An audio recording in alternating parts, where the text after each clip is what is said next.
Tuberculosis has been like an unwelcome shadow following humanity for thousands of years.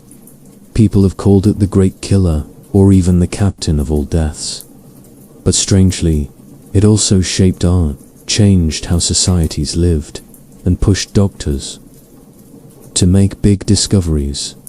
From the bones of ancient Egyptian mummies to the quiet sanatoriums of the 1800s, the story of TB is full of pain, but also some hope and science. Today, let's look at the global history of tuberculosis, from the very earliest traces we can find right up to modern times. Along the way, you'll hear some tough facts. But first, a quick hello to everyone watching, whether you're new here or you've been around for a while. Big thanks to the folks supporting on Patreon, YouTube, memberships, merch buyers, and anyone who donates. If you can't help that way, no worries. Just like, comment, and subscribe. It really helps spread the word. Okay, let's dive in. Many people think tuberculosis is a modern disease, something linked to sanatoriums and city life in the past couple of centuries. But actually, it's probably as old as human civilization. Itself may be even older. Scientists who study ancient bones, called paleopathologists, have found clear signs of TB in human remains going back thousands of years. For example, in Egyptian mummies from around 2400 BCE, that's over 4,400 years ago, you can see damage to the spine called Pott's disease. That's a classic sign of spinal tuberculosis, where the bones weaken and collapse. Even further back, archaeologists discovered the bones of a young mother and her child buried together off the coast of Israel. These remains are from the Neolithic period, about 9,000 years ago.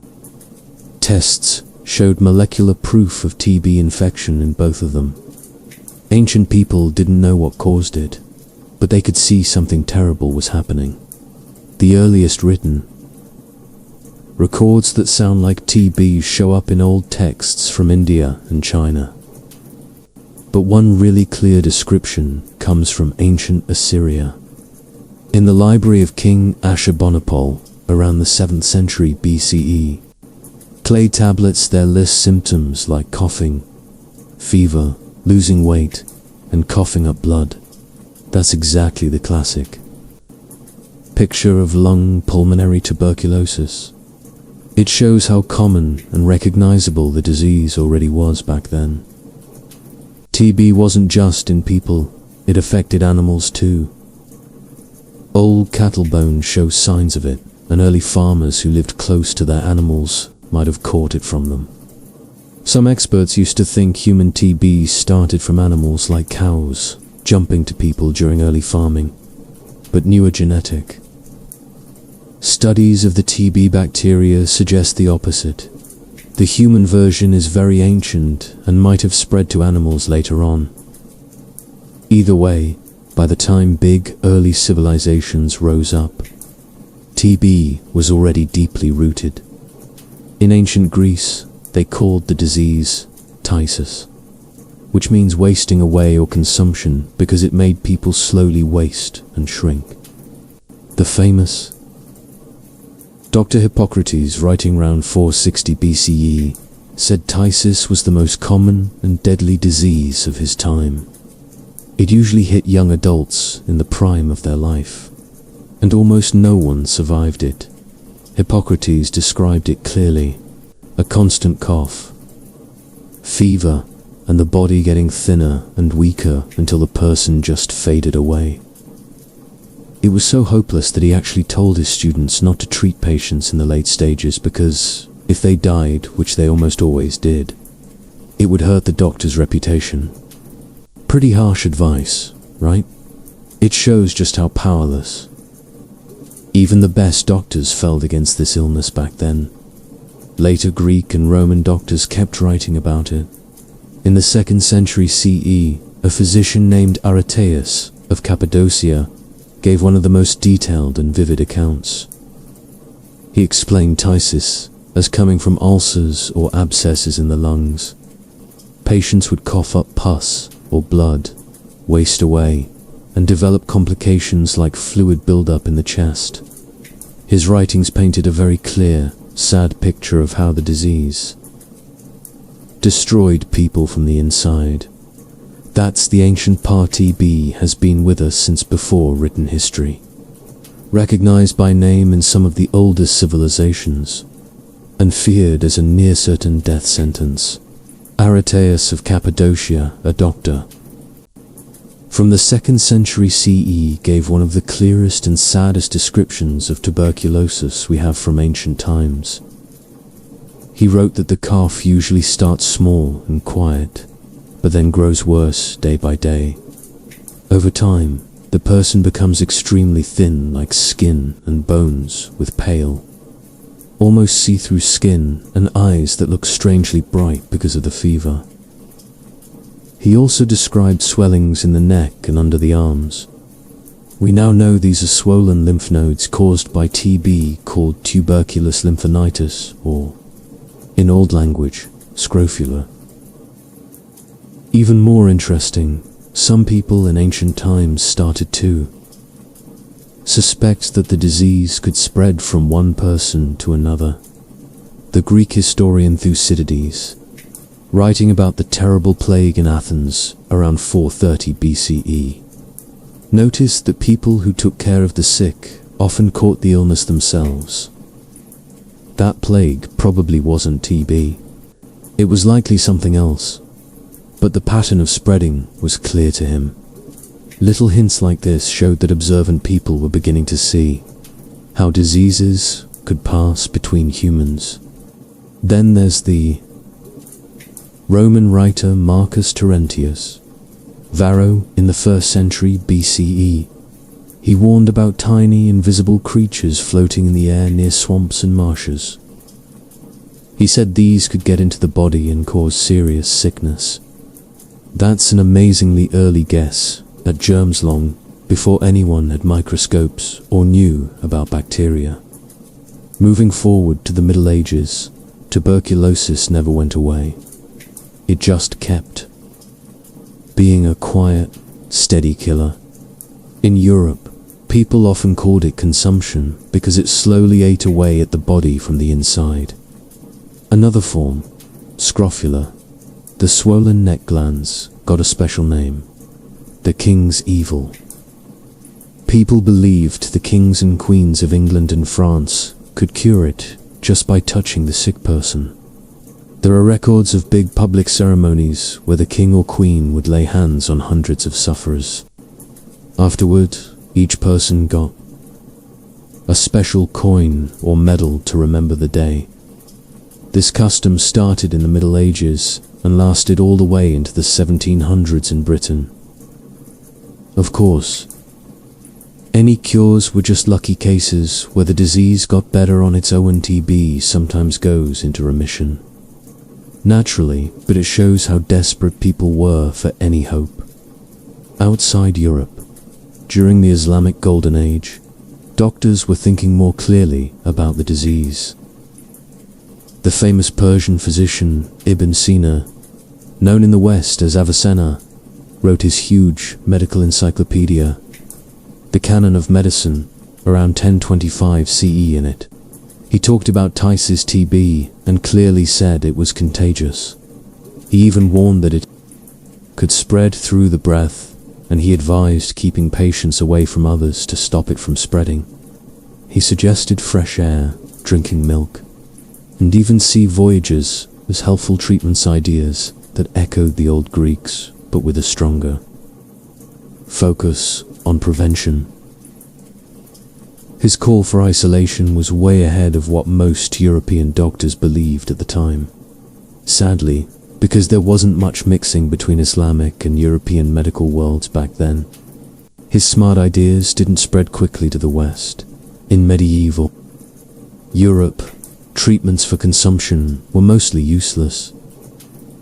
Doctors tried bloodletting to balance the humors, gave herbal drinks to calm the cough, burned sweet-smelling incense to clean the bad air, and used other comfort measures. Folk remedies were everywhere, things like eating turtle dove meat, drinking boiled fox lungs in wine, or breathing smoke from certain plants. None of these actually fought the bacteria hiding in the lungs, so they did almost nothing. TB didn't cause huge, frightening outbreaks like the Black Death or smallpox, so it didn't get written about as much in history books.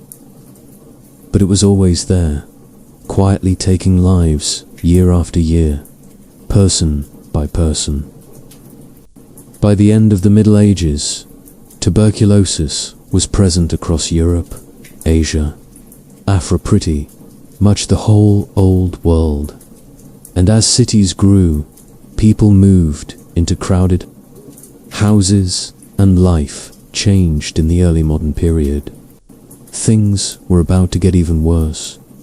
The Renaissance and the early modern period, roughly the 1600s and 1700s, brought big changes in how people thought about science and medicine. Doctors and scientists started looking at the body in new ways, and tuberculosis finally got examined more carefully. One important step forward was the rise of systematic autopsies, cutting open bodies after death to see what was really going on inside. This let doctors connect the symptoms people had while alive with the actual damage in their organs. A major breakthrough came in 1679, thanks to a Dutch doctor named Franciscus. Sylvia's school name, right, sounds like he could teach potions at Hogwarts. When he looked at the lungs of people who had died from consumption, he noticed something consistent. Small, hard lumps called tubercles scattered through the lung tissue. He described how these tubercles would grow, break down, and eventually turn into holes or cavities as the lung tissue got destroyed.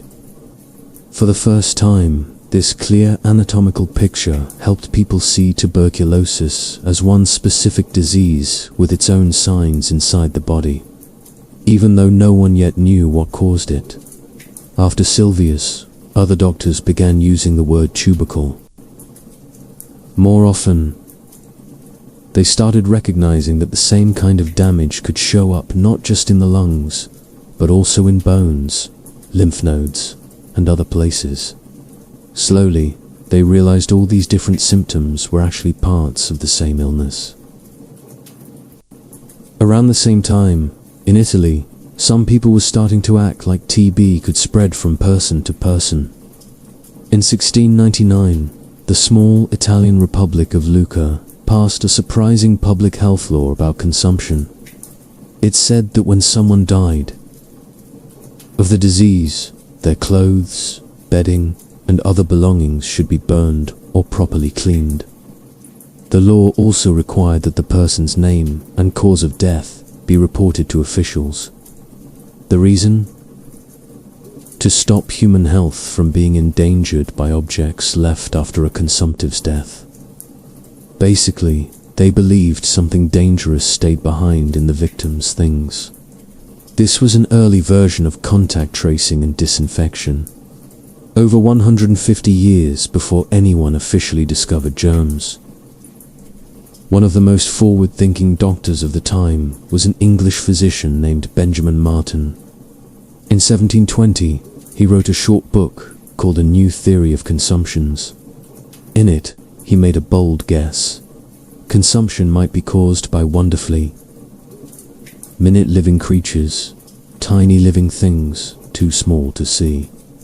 He said these could get breathed into the lungs, settle there, multiply, and create the sores and ulcers that destroyed the tissue. Even more amazingly, he suggested these little creatures could pass from one person to another through sharing a bed, sitting close, or breathing in the air someone sick had exhaled. He thought casual, quick contact probably wouldn't spread. But long close exposure like living in the same house could. This was incredibly close to the truth. He basically predicted the discovery of the tuberculosis bacterium more than 150 years early. If only he could have gotten a Nobel Prize back then. Sadly, Martin's ideas didn't catch on right away. Most doctors dismissed them as wild or unscientific, and his book was mostly ignored. But looking back now, we see him as a true visionary who came very close to germ theory long before it became accepted. Even with these smart observations, actual treatments in the 1700s didn't improve much. Doctors and patients tried lots of things, but there was still no real cure. One popular idea was change of air or change of climate. People believed that moving to a warmer, drier, or fresher place could heal the lungs. This started the trend of health travel for tuberculosis, kind of an early version of medical tourism. Wealthy patients who could afford it would pack up and go to sunny, southern places. English people often headed to the south of France or Italy to escape their cold, damp winters. Some doctors even suggested long sea voyages, thinking the salty ocean air and constant fresh breeze would do wonders. That's where things stood by. The end of the 1700s, some real progress in understanding what TB looked like inside the body and hints that it might spread, but still no way to stop it or cure it. The salt air and gentle rocking of a ship, plus a bit of light exercise from sailing, were thought to help heal the lungs. Honestly, it probably didn't hurt, and the fresh breeze and open sea might have felt good compared to stuffy rooms back home. Other doctors sent patients to take the waters at spas or mineral springs, believing the special minerals or steam could strengthen the body. A popular remedy was drinking raw milk, sometimes straight from donkeys or goats, as a kind of nourishing tonic to build up strength. In the American colonies, people often recommended daily horseback riding or spending as much time outdoors as possible, fresh air and movement again. In mild or early cases, these simple changes sometimes eased symptoms a little. Rest, better food, and cleaner surroundings likely gave the immune system a chance to fight back and wall off the infection. But for anyone with advanced tuberculosis, nothing in the 1700s could really stop it. Medicine just didn't have the tools, yet no antibiotics, no real way to kill the bacteria. By the late 1700s, tuberculosis had spread firmly into the Americas too. Growing trade ships, European settlers, and the forced movement of people through the Atlantic slave trade carried it across oceans. Indigenous groups in the Americas and on Pacific Islands, who had never been exposed to TB before, suffered the worst. Without any built-up immunity, the disease hit them like wildfire. Death rates were shockingly high. In this way, tuberculosis truly became a worldwide disease, touching every corner of the planet as the 1700s ended and the 1800s began. Consumption wasn't just coming, it was becoming the signature sickness of the era, especially in Europe. The stage was set for what people would later call the White Plague, or the Great White Death, to explode into a full epidemic. One small but important invention came right at the turn of the century.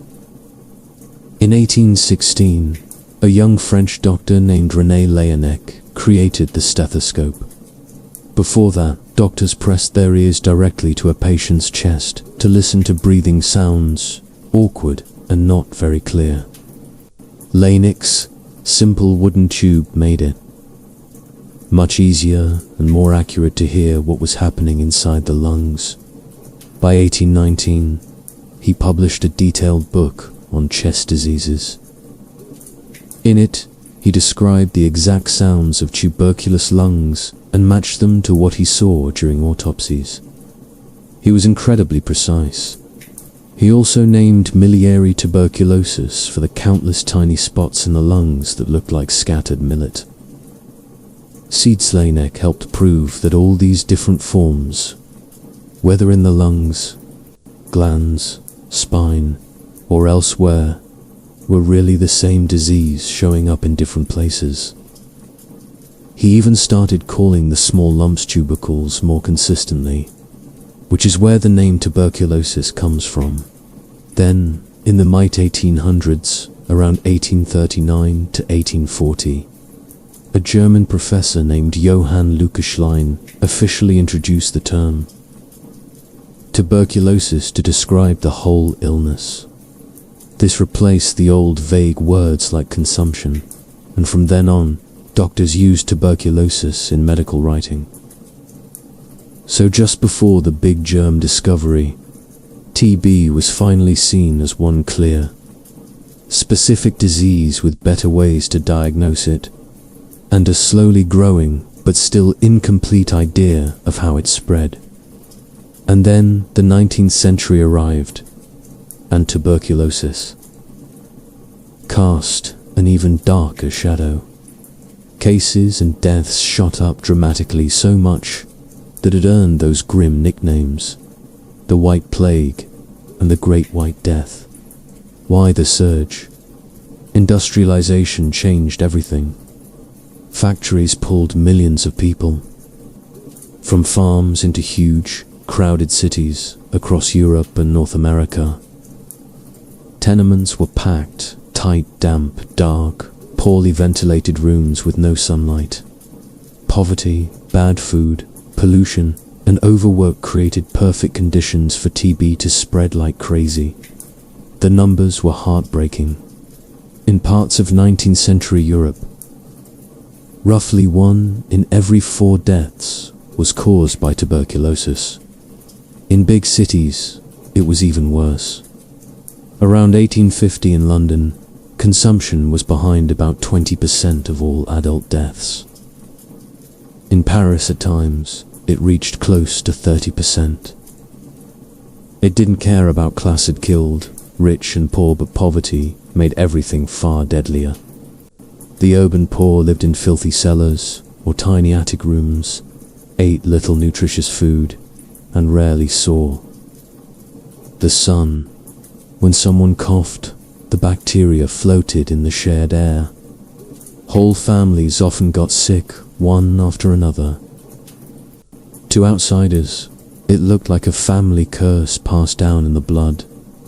The fear was real. People watched loved ones waste away and die in sequence, sometimes turning to superstitions or supernatural explanations because the reality felt so hopeless. That's the grim peak of the epidemic in the 1800s. Cities drowning in sorrow from this silent killer. A really chilling example of this fear and desperation happened in rural New England during the late 1800s. People called it the New England vampire. Panic, yes, that's the actual name. In small towns across Rhode Island and other parts of the region, families who kept losing loved ones to consumption started to believe something supernatural was happening. They thought one of their dead relatives had become a vampire, rising from the grave at night to feed on the living family members and drain their life away. It wasn't a huge, widespread belief across the whole country, but there are several well-documented cases where grieving families, with no other answers, dug up bodies to look for signs of undeath. The most famous one is the story of Mercy Brown from Exeter, Rhode Island. Mercy died of consumption in 1892 at just 19 years old. Her mother and older sister had already passed away from the same disease a few years earlier, when her brother, Edwin, also started getting sick. A local man named George Brown, the father, got convinced along with some neighbors that the undead Mercy was somehow causing it. In the cold, early spring of 1892, they exhumed her body. To their shock, it looked surprisingly well preserved, probably because the frozen winter ground had slowed normal decay. They saw this as proof she was a vampire. In a grim ritual, they cut out her heart, burned it to ashes, mixed the ashes into a tonic, and made her sick brother drink it as a cure. Spoiler, he didn't get better. Edwin died a few months later anyway. No amount of folk magic or horror story rituals could touch the real killer tuberculosis bacteria. Stories like Mercy showed just how much panic and helplessness TB caused in communities before anyone understood what it really was. When doctors had nothing that worked, people turned to the darkest superstitions, straight out of a gothic nightmare. But here's the strange flip side. While TB was killing millions, the Victorian era, roughly the 1800s, also turned it into something oddly romantic in books, art, and culture. People began to see the consumptive look as almost beautiful. Doctors and writers noticed that TB often gave victims a certain appearance. Extreme thinness created a slim, delicate figure. Pale skin made veins show through like delicate lines. Fever brought a rosy flush to the cheeks that looked like a healthy glow. In a time obsessed with romantic ideas of beauty, suffering, and poetic tragedy, this wasting away started to seem ethereal and sensitive. Between about 1780 and 1850, especially for women, tuberculosis got strangely aestheticized. Being doomed by consumption, but looking fragile, pale, and otherworldly was seen as a sign of deep spiritual purity and artistic soul. Healthy women even tried to copy the look on purpose. They used makeup to make their skin ghostly pale, pinched their cheeks for that feverish blush, and wore tight corsets to squeeze their waists into that thin, wasting silhouette. Historians sometimes call it consumptive chic, a bizarre fashion trend born from a deadly disease.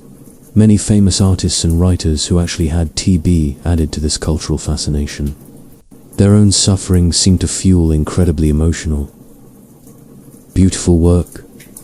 Take the English Romantic poet John Keats. He died of tuberculosis in 1821 at only 25. He had taken care of his brother Tom, who died of it in 1818, and then caught it himself. In his last years, Keats wrote heartbreaking letters about his fevers, coughing blood, and knowing death was coming. He called his life a posthumous existence. Many people feel his intense poetry full of beauty, longing, and the shortness of life was shaped by watching himself and his loved ones fade away. Then there's Emily Bronte, who wrote the powerful novel Wuthering Heights. She died of tuberculosis in 1848 at age 30. Her stories and poems are filled with themes of early death, restless spirits, and haunting losings. Readers later connected to her own battle with consumption. The list goes on. The brilliant composer and pianist Frédéric Chopin died of TB in 1849 at 39. Novelist Robert Louis Stevenson, who wrote Treasure Island and Dr. Jekyll and Mr. Hyde, spent years chasing healthier climates to fight his illness, but he still died from it in 1894 at 44. In this weird way, tuberculosis wasn't just a killer. It became part of the era's imagination, turning real suffering into something almost glamorous in stories and art. Anton Chekhov, the great Russian playwright and short story writer, lived with chronic tuberculosis in his lungs for many years. He often made dark jokes about his illness, brushing it off with humor until it finally took his life in 1904. and the jokes stopped being funny. TB was so deeply tied to creativity in that era that some people even started believing it sparked a special kind of genius, a romantic idea later called the tuberculosis genius myth. They thought the disease somehow sharpened artistic sensitivity or intensity. Of course, that's pure fantasy. For every famous writer, poet, or musician who created beautiful work while sick, there were millions of ordinary people whose slow, painful deaths were anything but romantic or inspiring. The disease didn't make anyone gifted, it just stole lives, often young ones. So what was daily life really like for someone with tuberculosis in the 19th century? It depended a lot on money and social class. But some things were the same for almost everyone. The disease usually crept in quietly. At first, a young person orphan in their late teens or 20s would start feeling unusually tired all the time. They'd lose weight, even though they were eating normally. A cough would show up and just wouldn't leave. At the beginning, people might think, oh, it's just a bad cold or I'm stressed. But as weeks turned into months, the cough got deeper and more constant. Night sweats would soak the sheets and night clothes. That's when fear really set in. The scariest moment for most was the first time they coughed up blood called hemoptysis. Even just a few red streaks in the spit could make hearts stop. Everyone knew. Blood from the lungs almost always meant tuberculosis. It was like a death sentence being whispered. Families often tried to keep the illness secret as long as possible. There was a lot of shame and fear around it. People worried about being avoided, isolated, or seen as contaminated. But once it was impossible to hide the wasting, the constant coughing, the weakness, the family rallied to care for the sick person as best they could. Life became one long stretch of enforced rest and separation. Doctors almost always prescribed the rest cure. Complete bed rest in a room with lots of fresh air, sometimes even outdoors if the weather allowed. If the family had money, they might send the patient away to live with relatives in the countryside or rent a quiet cottage in the mountains or near the sea. For middle-class families, they'd set up a special sick room upstairs where the air felt cleaner. Windows stayed open wide, even in freezing winter, because everyone believed fresh air was the best medicine. The patient might be wrapped in thick blankets, propped up by the open window, breathing in the cold, crisp air while shivering. This actually made some sense. Stale, crowded indoor air helped spread germs. So ventilation was a step in the right direction. Visitors were kept to a minimum. When friends or relatives did come, they put on brave, cheerful faces, pretending everything would be okay, even though deep down, most knew the truth. Food was a huge part of the treatment. The goal was to build up the body's strength and fight the wasting. Patients were pushed to eat rich, heavy meals. Lots of whole milk, sometimes liters every day. Raw eggs beaten into frothy eggnogs. Fatty meats, thick broths, and red meat if they could keep it down. Cod liver oil became very popular. Tunist to tasting stuff from fish livers. But doctors thought it helped people gain weight and gave important nutrients. They were partly right. It's loaded with vitamin D, which can support the immune system a bit. All these efforts were basically supportive, care palliative, trying to keep the person as comfortable and nourished as possible in hopes their body might fight back. There was no cure, so the chance of real recovery was slim. But every little bit of strength mattered. The emotional side was the heaviest burden. Everyone knew consumption was usually fatal. and it came slowly. Patients swung between fragile hope and deep despair. Many kept diaries or wrote long letters pouring out their feelings. They'd cling to tiny signs of improvement a day with less coughing, a better appetite, sleeping through the night, and treat them like miracles. Families did the same.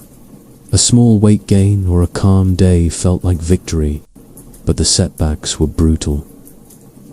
A sudden bad coughing fit with more blood, a spiking fever, or just realizing they couldn't climb the stairs anymore without gasping for breath. These moments crushed everyone. The slow, visible decline was heartbreaking to watch and live through.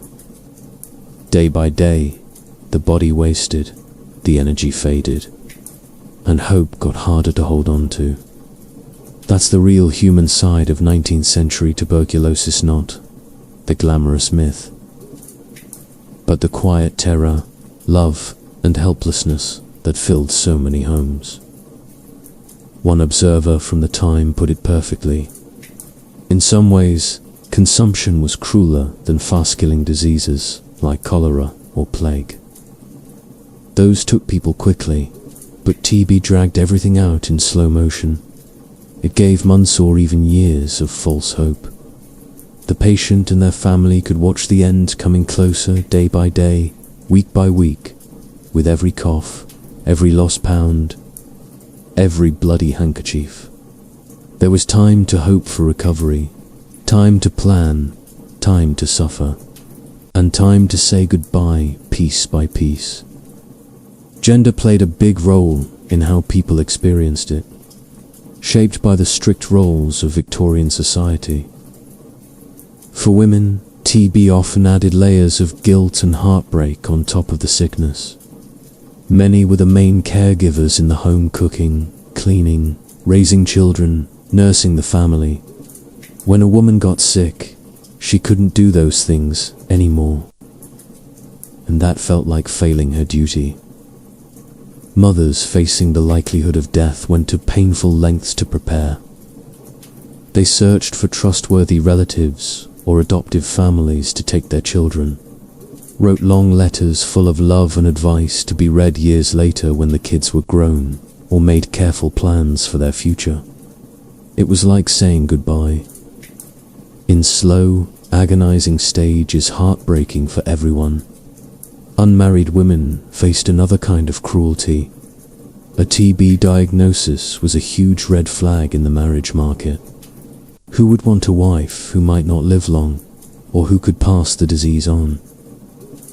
Suitors often backed away fast, scared of contagion or simply the short future. So families sometimes hid a daughter's illness as long as they could, keeping her looking normal, avoiding doctor's visits in public, anything to protect her chances at a regular life, even if just for a little while. Men didn't escape the pain either. For them, TB often meant the sudden end of work, school, or ambitions. Many had to drop out of university, quit jobs, or leave their families to chase health in distant places. Some even reinvented themselves along the way. A surprising number of early American Wild West figures were actually TB patients who moved west for the dry air. The most famous is Doc Holliday, the Denistern gambler and gunfighter. He was from Georgia, trained as a dentist, but caught tuberculosis young. He headed to the drier climates of Texas and later Arizona, coughing through shootouts, poker games, and cowboy towns. His illness gave him a short, wild life, full of legend, but it was still the disease calling the shots. No matter who you were, one thing almost every consumptive shared was a deep longing for normal life and real human closeness. The isolation the disease forced on people could be crushing. If you were sent to a health resort or later a sanatorium, you missed your family terribly, they missed you too. Even at home, things changed. Doctors and growing public health advice warned about spreading it, so patients often ate alone at a separate table, used their own dishes washed separately, and stopped kissing or hugging loved ones. It felt lonely and unnatural. By the late 1800s, awareness about how TB spread was growing. Public campaigns taught that careless coughing or spitting released dangerous seeds of consumption. They didn't say bacteria, yet that word wasn't common in everyday talk. Cities passed anti-spitting, law signs went up in trains, pubs, and streets banning public spitting, mostly a men's habit back then. Break the rule, you could get fined. Patients were told to use personal spittoons, small cups for spitting, into or cough into cloths that could be boiled or burned afterward. Smart families started doing this at home to protect others. These precautions saved lives, but they made the sick person feel like a walking danger, something to be avoided. The social shame was real. On top of the physical pain, many felt embarrassed, or like a burden. Yet, even in the middle of all this, people showed incredible strength. They found ways to connect and support each other. This showed most clearly in the rising sanatorium movement, which we'll get to next. In those special places built just for TB patients, people bonded over their shared struggle. They formed real friendships and communities, laughing, talking, supporting one another through the long days of rest and recovery. It wasn't a cure, but it gave something precious: understanding and human connection in a world that often pushed them away. In the sanatoriums, patients found something special: real solidarity.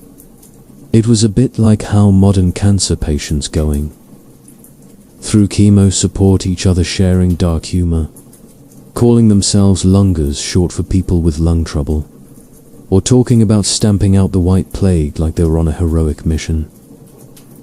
Inside those places, people started little newsletters or handmade magazines to keep everyone's spirits up. They shared stories, jokes, drawings, anything to remind themselves they were still alive and human, even with constant coughing, fevers, and weakness. Life went on in small, normal ways.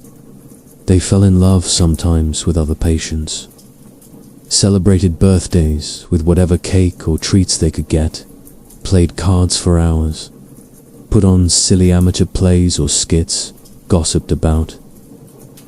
The doctors and nurses laughed at bad food, complained about the cold. These little things were distractions. Yes, but they were also proof that the human spirit doesn't give up easily. People just wanted to feel normal, to connect, to live whatever time they had left with dignity and warmth. As the 19th century moved into the early 20th, one of the biggest steps forward against tuberculosis was the rise of the sanatorium movement. Before antibiotics existed, sanatoriums or sanatoria were the best specific strategy medicine had. The idea was straightforward: create a carefully controlled place where every part of life, air, food, rest, routine, was designed to give the body the best possible chance to fight back. It wasn't a cure, but it was about buying time and boosting whatever natural healing power a person had left. Sanatoriums were usually built in places thought to be especially good for the lungs: high mountain valleys with clean, thin air, sunny spots by the sea, or dry desert areas. The whole concept started from an unlikely person, a German botany student named Hermann Bremer. In the 1840s, Bremer was diagnosed with tuberculosis as a young man. His doctor basically said there was no real treatment, so he should at least go somewhere with better air to slow things down. Bremer went to the Himalayas in India, high up in the mountains, to study plants is real passion. To everyone's surprise, including his own, he got noticeably better. He came back convinced that high altitude, fresh air, and the right environment could make a real difference. He switched to studying medicine, and in 1854 he wrote a hopeful paper called Tuberculosis is a Curable Disease. Okay, it didn't exactly fly off the shelves, but it was bold for the time. He wasn't promising a miracle pill, he was saying that, with the right care, many consumptives could improve a lot, or even recover fully. To prove it, Bremer opened the world's first dedicated TB sanatorium in 1859 in Gerbesdorf, now Sokolowsko in Poland, high in the mountains of Silesia. It set the blueprint. Open balconies where patients lay for hours breathing pine-scented fresh air. A rich diet heavy on milk and nourishing food, gentle walks when possible, and lots of complete rest. Some of his patients actually got well enough to leave, and word spread fast. Soon, sanatoriums started appearing all over Eurogermany, Switzerland, France, Italy. By the late 1800s, one important follower was Dr. Peter Detweiler, who had been Bremer's patient. He opened his own place and added stricter rules, like total bed rest during any fever spikes. That rest cure became a core part of the treatment. In the United States, the movement caught on a little later. The key figure was Dr. Edward Livingston Trudeau. He caught TB as a young man in New York City. Like others, he got better after spending time in the fresh air of the Adirondack Mountains. In 1885, he started the Adirondack Cottage Sanitarium, later called the Trudeau Sanatorium, at Saranac Lake, New York. It began small, just one cottage, where a few patients, including Trudeau himself, lived simply, breathing fresh air and resting. Over time it grew into a whole village of cottages and buildings. The daily routine in these places was very structured. Patients followed strict schedules built around maximum fresh air. Even in freezing winter, nurses bundled people in thick blankets and wheelchairs or recliners, then rolled them out onto wide open porches for hours. This was the famous open-air treatment. Picture long rows of patients wrapped up like bundles, only their faces showing, lying back in the crisp, icy mountain air. Sometimes breath would freeze into little icicles on the blankets or eyelashes. It sounds tough, and it was, but many believed, and some evidence showed that the cold, clean air helped calm inflammation in the lungs and slow the disease. That's how the sanatorium era began, not with magic cures, but with hope, fresh air, rest, and most important, the places where people could face the disease together. The open-air treatment might sound harsh, lying bundled up on freezing porches for hours, breath turning to frost, but that was the best science and medicine had at the time. And surprisingly, many patients found the sanatoriums weren't just hospitals. They felt a bit like resorts mixed with care homes. The really good ones had extras to keep life bearable, billiard rooms for quiet games, libraries full of books, live music, performances, lectures, or even small theaters for plays put on by the patients themselves. It was a strange blend: medical treatment meets peaceful getaway. But the biggest public health benefit was simple: isolation. By bringing people with active TB together in one spot, far from crowded cities and homes, the sanatoriums cut down on how easily the disease spread to healthy people. In the days before antibiotics, this was a rough but smart way to control it. No drugs to kill the bacteria. So the next best thing was keeping the germs away from everyone else. So, did the sanatorium cure actually work? The answer is, it depended, and results were mixed. For people in the early or middle stages of TB, many did get noticeably better. They gained weight, sometimes a lot, thanks to all that milk and rich food. Fevers dropped, coughs quieted down, and energy came back a bit. Some stayed a year or two and left as arrested cases, the old medical term for when the disease went inactive. The bacteria walled off, and the person seemed stable or even recovered. These improvements were real, and thousands of patients walked out feeling like they'd beaten the odds. But here's the tricky part. It's hard to know exactly how much credit goes to the sanatorium itself versus the disease's natural ups and downs. Tuberculosis sometimes goes into long remissions on its own, especially if the person's immune system is strong. They rest completely, eat well, and avoid stress. The fresh air, good nutrition, and total rest probably helped tip the balance for many, but it wasn't a guaranteed fix.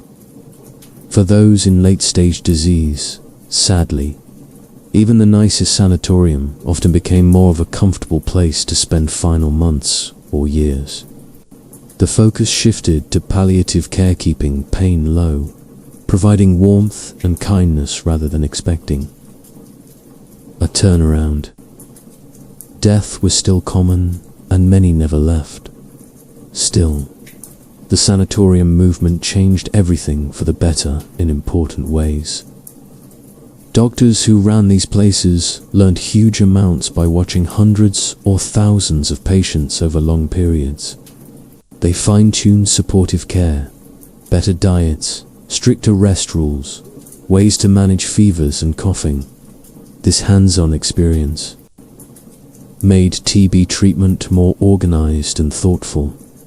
One big new idea from the late 1800s was lung collapse therapy. The thinking was, if a diseased lung could get complete rest, like putting a broken leg in a cast, it might heal better. In 1882, the same year, Robert Koch discovered the TB bacterium wheel. Get to that soon. An Italian doctor named Carlo Forlanini came up with artificial pneumothorax.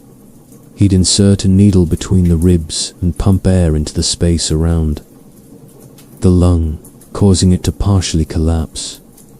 This let cavities in the lung close up and scar over more easily. It sounds extreme, and it was risky, but it actually helped a good number of patients and became a standard treatment for decades until antibiotics arrived. Later, surgeons went even further for tough cases. Thoracoplasty involved removing a few ribs to permanently collapse part of the lung. Dr. Edward Archibald in Montreal was one of the early pioneers around.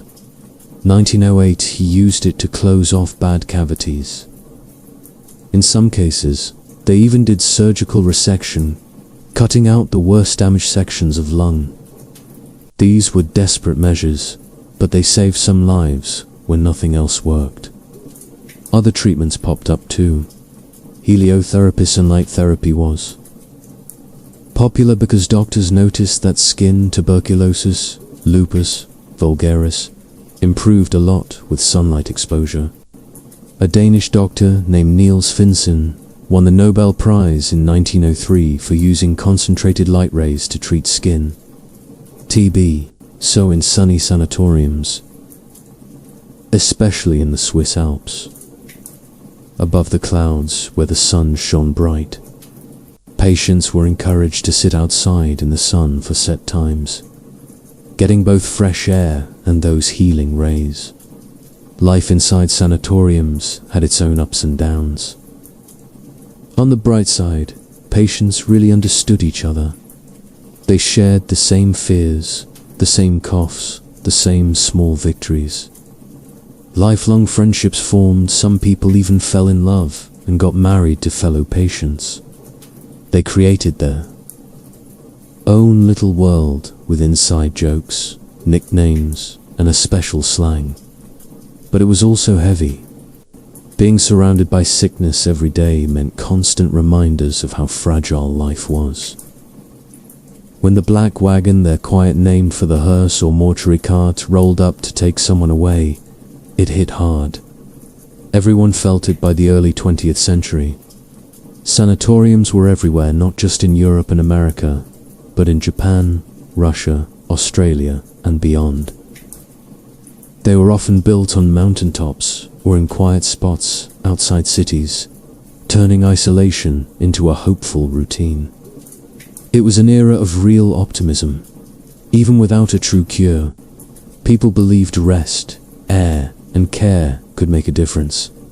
And in several countries, TB death rates started dropping slowly around the turn of the century, before antibiotics or vaccines existed. Experts credit the decline to better living conditions, less overcrowding in some places, improved nutrition, public health rules like anti-spitting laws, and yes, the widespread use of sanatoriums to isolate and treat cases. That gradual drop was a sign of progress, even if the biggest breakthroughs were still coming.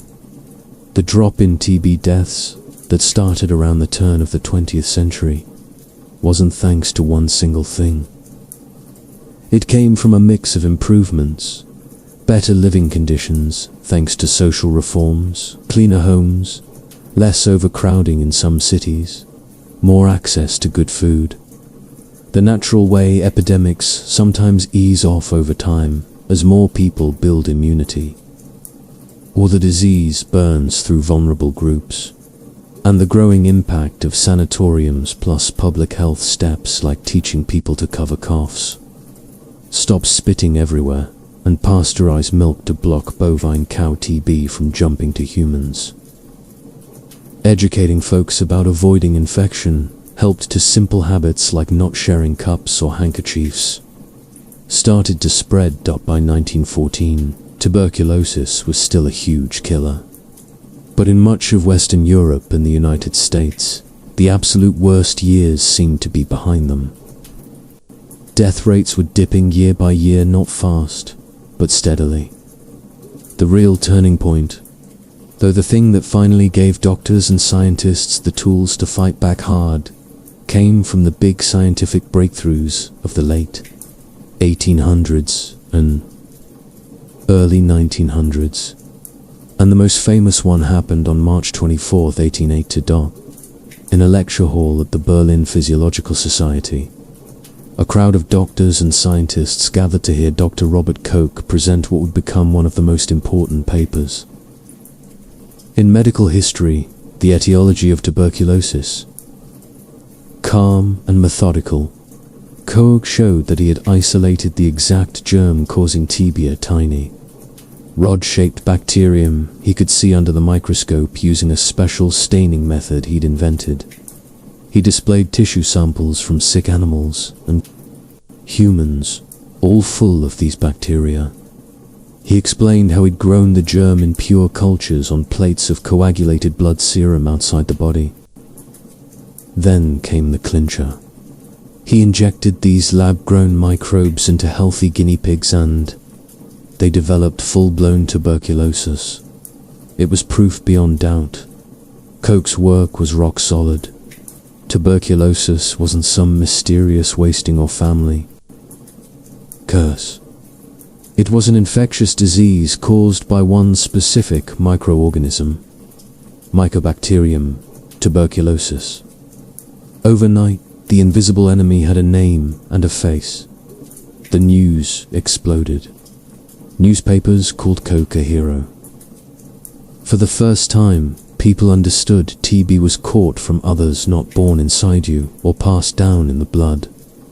This flipped the old debate between hereditary versus contagious once and for all. It sparked real public health action. Governments funded education campaigns with posters and pamphlets saying things like, "Consumption is contagious. Prevent it." Or "Do not spit, on the floret spreads disease. People were taught to cover their mouths when coughing, disinfect rooms after someone sick had been there, and stop the casual spitting that was so common back then, especially among men in public. Koch's discovery kicked off the golden age of bacteriology. In the next 10 to 20 years, scientists found the germs for cholera, diphtheria, plague, typhoid, and more. But TB was the biggest prize because it was killing so many. His methods also gave the world Koch's postulates, a set of rules to prove a microbe causes a disease. Those rules became the foundation for modern microbiology. Right away, research into tests and treatments took off. In 1890, Koch himself announced what he hoped would be a cure: tuberculin, a glycerin extract made from kill TB bacteria. He thought injecting it could treat the disease. The announcement created huge excitement, but it failed badly. Patients often got very sick from the shots, fever, chills, worse symptoms, and it didn't clear the infection. Hopes crashed. Some people accused Koch of overhyping it, and there was even a bit of scandal. Still, tuberculin wasn't useless. Years later, doctors found it worked great as a diagnostic tool. In the famous tuberculin skin test, you get a tiny injection under the skin, and if you've been exposed to TB, the spot swells up. It became the main way to detect latent hidden infection. Koch and others also realized not all TB was the same. Between 1882 and 1890s, researchers, including Theobald Smith in the US and Koch himself, identified a separate but related bacterium, Mycobacterium bovis, which mainly infects cattle but can jump to humans, especially kith, through unpasteurized milk. It often caused Scrofula, swollen neck glands, or abdominal TB. This discovery led to one of the first big public health wins: pasteurization of milk. Louis Pasteur had developed the heating process to kill germs in general, and by the early 1900s, many places started routinely heating milk to kill bovine TB bacteria. Once pasteurized milk became common, childhood Scrofula and related cases dropped sharply. Detection got better too. In 1895, Wilhelm Röntgen discovered X-rays. Doctors quickly realized they could use chest X-rays to see inside living lung spotting. The dark shadows, spots, or cavities that TB leaves behind. By the early 1900s, chest X-rays were a standard tool for diagnosing pulmonary TB, catching it earlier than ever before. All these advances: Koch's germ discovery, better tests, milk pasteurization, anti-spitting rules, education campaigns, plus the ongoing sanatorium movements, started to add up. In many Western countries, TB death rates, which had peaked in the mid-1800s, were already trending downward by 1900 and kept falling slowly into the early 20th century. The disease was still everywhere, still deadly, but science had finally given humanity its first real weapons against it. But even with all these advances, tuberculosis was still the #1 killer in most places around the world. The fight wasn't close to finished. Scientists started focusing hard on vaccines and building immunity. If we could vaccinate people against TB the way smallpox was being wiped out with vaccination, maybe we could stop it before it even started. That's where two French scientists come in, Albert Colmit and Camille Guérin. Starting around 1908, they worked on creating a vaccine by weakening the bovine cow version of the TB bacterium, Mycobacterium bovis. They passed the bacteria, through dozens and dozens of lab cultures, over 230 times, until they got a stable, weakened strain. This version couldn't cause disease in test animals anymore, but it still trained the immune system to recognize and fight TB. In 1921, they tested it on humans for the first time. They named it BCG, short for Bacillus calmette, after the two creators. Early trials looked really promising. Vaccinated babies seemed much better protected from severe forms of TB. In France, during the 1920s, newborns who got BCG had noticeably lower TB rates compared to those who didn't. But then came a terrible setback. In Ijo-Senling, in Lübeck, Germany, a horrible lab mistake contaminated some BCG batches with live, deadly TB bacteria. Over 70 children died after getting the vaccine. The tragedy shook public trust. Badly, people were scared and angry. It took years of more safety tests and careful demonstrations to rebuild confidence. After World War II, though BCG vaccination rolled out widely across Europe, Asia, and Africa, it wasn't used as much in the United States or some other countries there. Focused more on finding cases early and treating them. BCG has a mixed record. It protects babies and young children very well from the most dangerous forms, like TB meningitis, which used to be almost always fatal, and it has saved millions of young lives. But it's less reliable at preventing. Adult lung pulmonary TB studies show it works differently in different places and populations.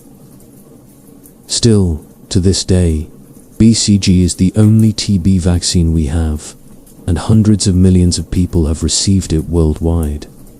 Vaccines aim to prevent TB, but the real dream was always a cure for people who already had it. Through the 1910s, 1920s, and 1930s, sanatoriums, rest, and surgery like lung collapse or rib removal were still the main tools. Scientists kept hunting for chemical drugs, chemotherapy, that could kill the bacteria inside the body. Early tries used plant extracts, dyes, even gold salts, but nothing really worked. The TB bacterium is incredibly tough. It has a thick, waxy cell wall that blocks most drugs, and it can hide deep in tissues where medicines can't reach easily. Many thought the answer might come from soil, looking for natural antibiotics made by microbes in the dirt. And that's exactly what happened in the 1940s and 1943. Selman Waxman at Rutgers University and his team found a powerful compound from a soil bacterium. It killed TB bacteria in the lab and in animals. They called it streptomycin, the first antibiotic that truly worked against TB. Human trials started in 1944-1945, and the results were astonishing. Very sick patients, some on the edge of death, began to improve fast. Fevers dropped, bacteria counts in sputum fell, and even people with TB meningitis, which had always been fatal, suddenly had a real chance. One famous case. In November 1944, a desperately ill TB patient at the Mayo Clinic in the US got streptomycin as a last-ditch try. He started recovering. Doctors were amazed. Felt like a light had finally switched on after centuries of darkness. But streptomycin wasn't perfect by itself. TB bacteria quickly developed resistance when used alone. After a few months, many patients relapsed with drug-resistant strains. Still, the big breakthrough was clear. TB could be fought with chemicals. Scientists raced to find more drugs to combine with streptomycin and beat resistance. In the late 1940s and 1950s, new ones arrived fast.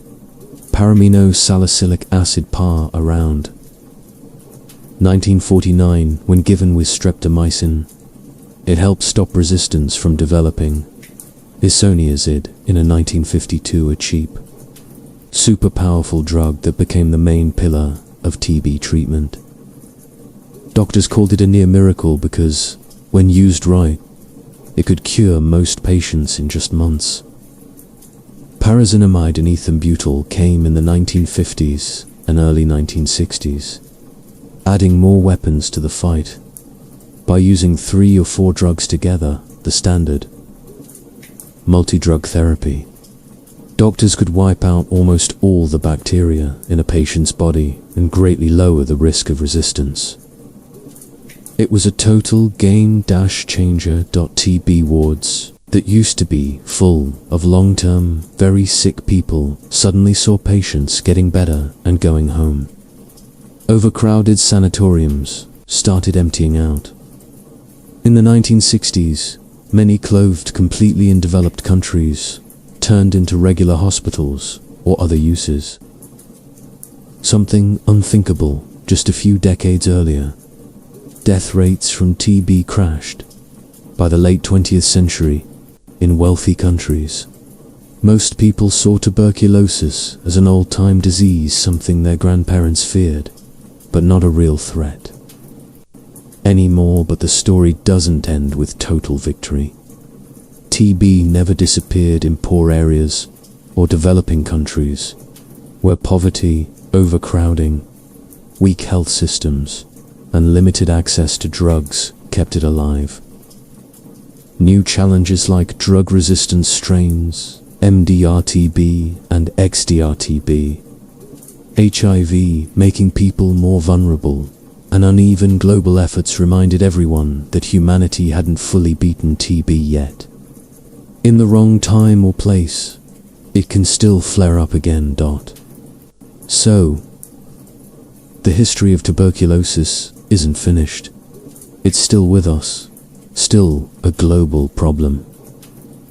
But thanks to science, vaccines, antibiotics, and better public health, we've come a very long way from the days when it was called the Captain of Death. And that's the end of our story. I hope you enjoyed this journey through time. I sure had fun putting it together. I'm glad we don't have to face TB the way people did back then. Maybe in 50 years, someone will make a video about how we finally conquered cancer too. Who knows? Thanks for watching or reading all the way through. If you liked it, give a like, comment what surprised you most, and subscribe for more. See you next time.